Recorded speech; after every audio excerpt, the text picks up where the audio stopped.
ஒரு விஷயத்துல ஒரு நாய் கடிக்குது அப்படின்னா, ஒரு இடத்துல ஒரு நாய் கடிக்குதுன்னா அதை ஒரு பெரிய விஷயமாக்கி எல்லாத்துக்குள்ளயும் ஒரு பயத்தை உருவாக்குறது. இந்த நடிகை நிவேதா பெத்துராஜ் இவங்க இந்தியாவில் இல்லை துபாயில் தான் வாழ்கிறாங்க.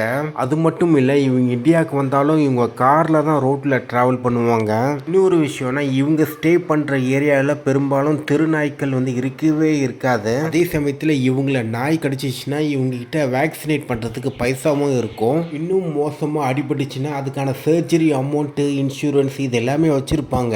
ஆனால் ஸ்டாட்டிஸ்டிக்ஸ் என்ன சொல்லுதுன்னா, இந்த டாக் பைட்டுனால சாகுறது முக்காவாசி பேர் ரொம்ப புவர் பீப்புள், ஆனால் லோவர் மிடில் கிளாஸ் அந்த இடத்துல இருந்து வரவங்க தான். பேசுறதுலாம் எப்படின்னா, நான் மட்டும்தான் கருணை உள்ளவன், நாங்கள் மட்டும் தான் ரொம்ப நல்லவங்க, அந்த மாதிரி ஒரு ஃபார்மேட்லேயே பேசுகிறாங்க. இதில் இன்னொரு விஷயம்னா, இவங்க இந்த போராட்டத்தில் கையில் வச்சிருக்க 2 டாகுமே பார்த்தீங்கன்னா லேப்ரடார். ஆனால் ஸ்ட்ரீட் டாக் பாதுகாக்கிறதுக்கு எதுக்கு லேப்ரடார் டாகை வச்சு ப்ரொடெஸ்ட் பண்ணுறாங்கன்னு தெரில.